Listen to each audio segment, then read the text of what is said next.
Hi everyone, Kumar Dattatreyan here with Agile Meridian, and we are back for another episode of our XSCALE series. I'm joined, of course, by Glenn Marshall, my co-host and fellow steward of XSCALE. And we are again talking about triple loop learning. 3 times we're going to be talking about triple loop learning. This is part 3.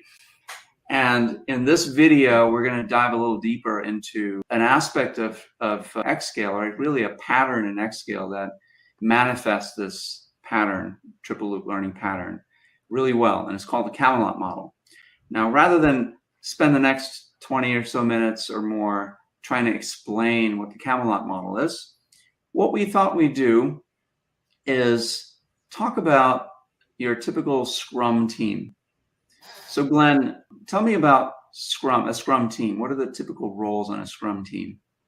Well, you have the product owner, you have the Scrum Master, and typically you have developers and testers. Right. So you have a fairly small team. You know, the Scrum guide says no more than 9 people, not including a Scrum Master and product owner. Maybe it's 8. I don't know. I don't know what their guidance is. It changed a couple of years ago, but I think it's somewhere around there. 9 or 10 people total. And right, has an absolute max with less. Yeah, less is better. And the Scrum guide says so as well, but it does allow for up to 10 people or so. And typically, how does a Scrum team share information within the team? Classically, in your daily stand-up is how you communicate. Daily stand-up. Yeah. The challenge, however, is what if you have a bigger organization or a value stream with multiple teams? How do you coordinate between those teams? Right. And so typically the construct with multiple teams that are part of one value stream is the Scrum of Scrums. That's the most simple way to coordinate the activities of multiple teams that are working towards a common goal. Right. And who goes to that Scrum of Scrums? Just the Scrum Masters. Right. And so would you say that's a form of triple loop learning, because the Scrum Masters are sharing information from their team with other Scrum Masters from other teams? It is, but with a major caveat. Only the Scrum Master is attending. So everything needs to go through the Scrum Master. And what if you're in another role and you've discovered, let's say you're a developer and you've discovered some wonderful innovation, a situation where you just maybe have your buddy on another team that you would just share information with, but you want to share it with many teams. There isn't a good way to handle that through the Scrum of Scrums. That's right. And so the other disadvantage, I would say, of the Scrum of Scrums is that the Scrum Master, being the conduit for this information, can become also a sort of a locus of power, right? Because all the information is channeled through this one role, this one person. Exactly. And unwittingly or wittingly, purposely, the Scrum Master can withhold information from other teams or from his or her own team for whatever reason. And so that's not what we want, right? We want fully empowered teams and team members being able to make the right decision at the right time. You mentioned, developer coming up with this great innovation and not being able to share it effectively. Well, there is a construct within the Agile community that allows for that. It's the communities of practice. Would you say that is a way to leverage triple loop learning, the communities of practice? That is a way, but the problem with communities of practice is they tend to start with a bang, a lot of enthusiasm, but in my experience, they tend to peter out, or they have a very strong individual that's very charismatic and very engaging and basically carry the community of practice forward kind of by brute force.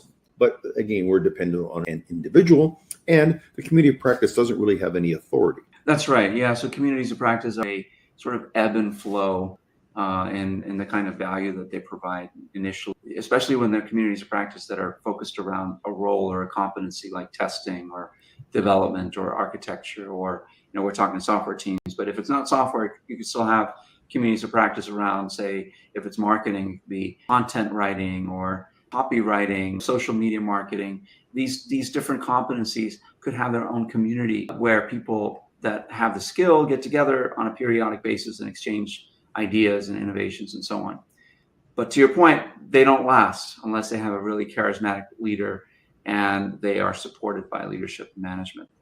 And the thing is that the Scrum of Scrums, that pattern can be extended, right? So if you have multiple programs that need to coordinate their work together. Typically, it's like an Uber Scrum Master or an RTE or a release manager, someone that represents the program with two other programs. And there, you have the same problem, right, Glenn, with information not being shared effectively. Correct. So you have like a Scrum of Scrums, and then you have a Scrum of Scrums. Right. And so those patterns, while they may on the surface allow for sharing of information, really what they are just these narrow bands of, the sort of pipes of information sharing where the vast majority of information that needs to be shared doesn't get through. It's very selected information from the perspective of the individual that plays that role.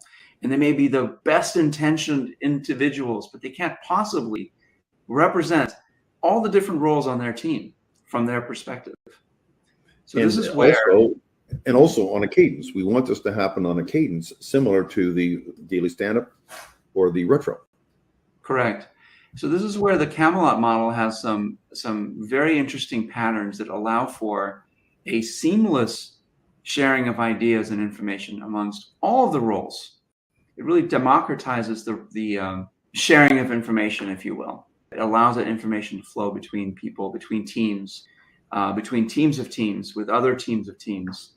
And so, Glenn, do you think we should give a high level of the Camelot model at this point, or segue into an experience report? I think you have an experience report, which I think would be very helpful right about now. Okay, so maybe we'll go there and provide an example of where this was successful. And then we can see how much time we have left to talk about the pieces and parts of the Camelot model. So I was working at a client site a couple of years ago before the pandemic, and it was for a non-software development division. And their teams were responsible for scoring the tests. And so it was teams of psychometricians mostly and statisticians. And of course, they had systems in place. There was some technology in place as well. But they had teams that were, you can call them component teams, or they worked on a part of the system. And so as the data moved through their department, teams would take the data, the information, do something to it, and then would move to the next team and the next team and the next team and so on. And before I started working with them, they were not really doing anything agile, except that they were trying to do stand-ups within their teams and things like that. They were not really using Scrum or any of those things. And so they surprisingly agreed to try not only to use Agile, but also use portions of the Camelot model. And so what we did was each team, being that they were not cross-functional, we didn't try to make them cross-functional because that wouldn't have worked for this particular vision and the type of work that they did.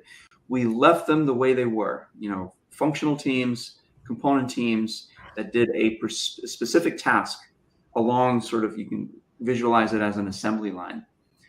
And these teams, what we instituted differently was a retrospective. So after each 2-week increment of time, the teams would come together and they would do a retrospective. We all know what retrospectives are. No difference there, right? You're saying, well, what is this Camelot model? How is it different? Well, what they did then was a representative of the team would meet, of each team, there was, I think, 6 teams. So each team would send 2 representatives to a council meeting. So we call it a council meeting. That's what we call it in Camelot. And there were some permanent members in the council as well. So it was one of the leaders, and I'll get back to that in a minute, and someone to facilitate. And that role would rotate, and I'll get to that in a minute as well. And so you have these people from these 6 teams that were represented in this council. And what they would do, they'd already brought their concerns from their particular area of expertise. You can kind of think of these teams as communities of practice because it was role specific, it was team specific. And so they would bring their concerns to this council and they would put forward proposals. So if it was team 1, they would say, we would like to work our admin in this particular way. And the second team would say, well, that seems to make sense. We accept it. Maybe they all accept it, right? And it's really a way for the teams to share information about how, not only what they're working on, but how they're working and how they can better improve the way the information flows between teams.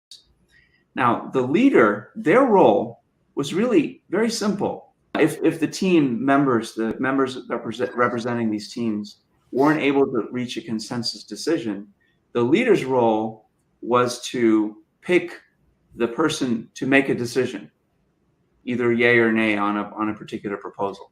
I can't remember all the details specifically, but that's how I remember it working, at least now, 2 years since all this happened.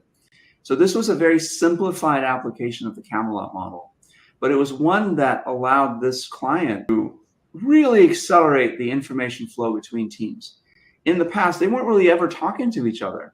There was absolutely no communication. And with the implementation of this version of the Camelot model, they were now talking every 2 weeks. And I failed to mention a really important point. The members that made up the council changed all the time.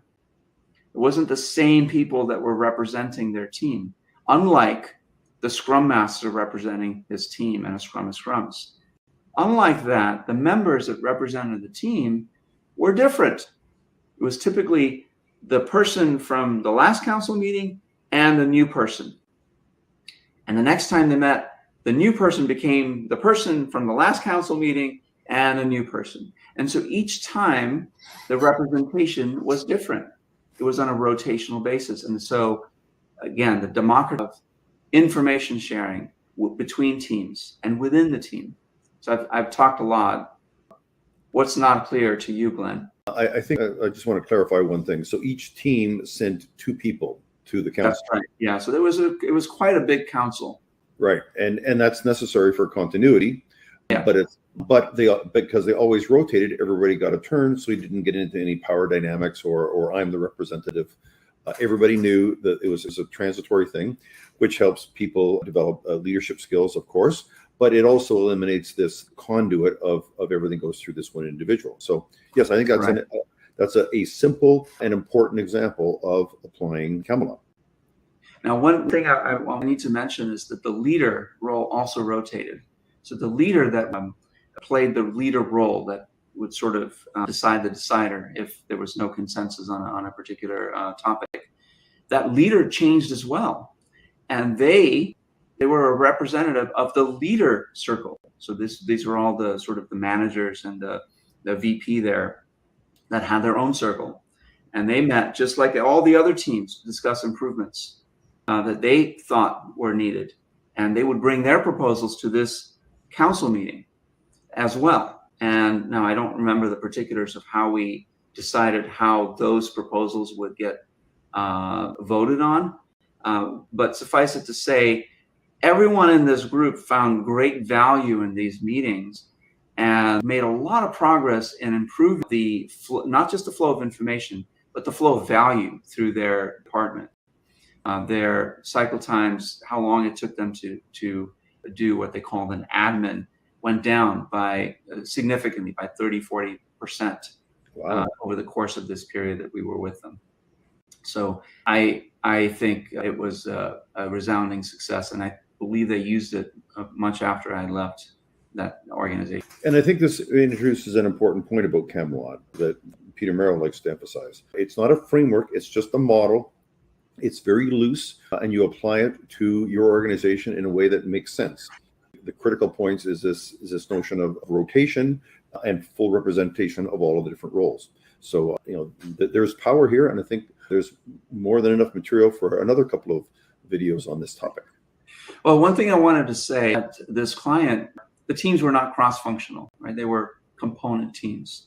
Now, if they are cross-functional teams, your typical software, then there is a layer that needs to be integrated into the Camelot model that we didn't have to do at this client site. And that is if you would call it the community of practice for each role.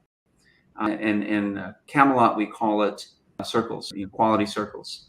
And so we're going to talk about that next time and how this all plays together. At the client site, we didn't need it, but in a typical software development shop or anywhere where you have cross-functional teams, you will need it so that all the roles are represented, the concerns of the roles are heard, and you have a equitable sharing of ideas. With rotations. With rotation, that's right. That's a key part of Camelot, is rotation. And it might seem very complex. In the show notes, we'll include a link again to the Camelot model. Peter Merrill describes it well. And it seems complex. In practice, once you get a few of these rotations going, it's really not complex. It's not. In fact, the benefits far outweigh the time it takes to learn how to do this well. And it's actually a significant simplification over a traditional hierarchical approach or a queue. It eliminates silos. So yeah, it's a powerful notion. But yes, the rotation is a little bit complex, but you have to consider the benefits, and they are significant. All right, Glenn, any parting thoughts before we close this one out? No, but I'm looking forward to going and delivering the next video, because there's more juice in this, and we're not done yet. All right, great. Thanks a lot. We'll see you in a week or so. Thanks. All right, bye-bye.